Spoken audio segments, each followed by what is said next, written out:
Davidia involucrata. Alors c'est une plante qui est assez magique parce que d'avril à mai, enfin mi-avril, mi-mai, elle se couvre de fleurs blanches qui ont deux bractées déséquilibrées, l'une plus longue que l'autre. Et c'est vraiment ce qui donne tout son charme et on imagine assez bien son nom vernaculaire d'arbre à mouchoir ou d'arbre à pochette, la fameuse pochette qu'on peut mettre dans nos vestes.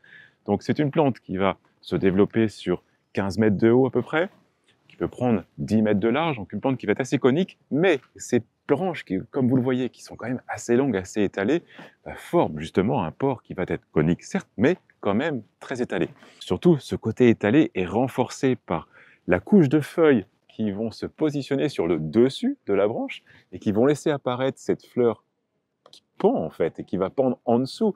Donc vraiment, ça donne ce contraste de vert, surtout à cette période du printemps, de vert clair et de blanc, c'est assez magnifique. D'autant plus si vous la mettez en contraste avec une autre plante ou avec un fond plutôt foncé. Vraiment, à cette période de l'année, on distingue bien cette nuance. La feuille, malgré tout, elle est assez commune. C'est une fleur qui peut être assez longue, elle peut être autour de 15 cm de long, une forme oblongue, on va avoir ce côté un petit peu plus large et puis presque cordiforme qui finit sur une pointe, puis avec une nuance avec le vert clair sur la partie supérieure, puis un petit peu plus rugueuse sur la partie inférieure. Puis on va donc avoir cette fleur qui va être au centre de ces bractées, donc vraiment on a ces étamines qui sont toutes en rondeur, c'est assez magnifique. Le fruit, comme on le voit là, c'est une drupe qui va apparaître à l'automne, qui peut prendre une teinte assez rouge, qui va être assez intéressante, mais qui n'est pas du tout intéressante pour nous, humains. Seuls quelques animaux la mangent, et puis d'ailleurs c'est ce qui va peut-être permettre de diviser et multiplier le Davidia. L'origine du Davidia, ça va être les zones boisées de Chine, donc on va être sur des zones très humifères, mais bien drainées,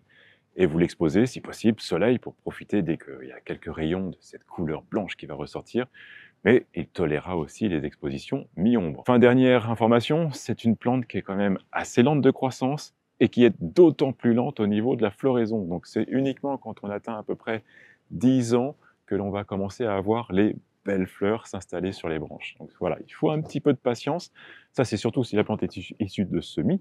Si elle est issue de bouture, on va accélérer un petit peu le processus, mais malgré tout, les floraisons n'arrivent pas immédiatement. Donc il faut le prendre en compte si vous le positionnez dans votre jardin. Il faut être patient et il faut surtout se projeter. C'est une plante qui demande à être plantée en isolé. Même si on la met en contraste avec d'autres plantes, il faut la mettre un petit peu sur le devant pour bien la distinguer et bien l'admirer.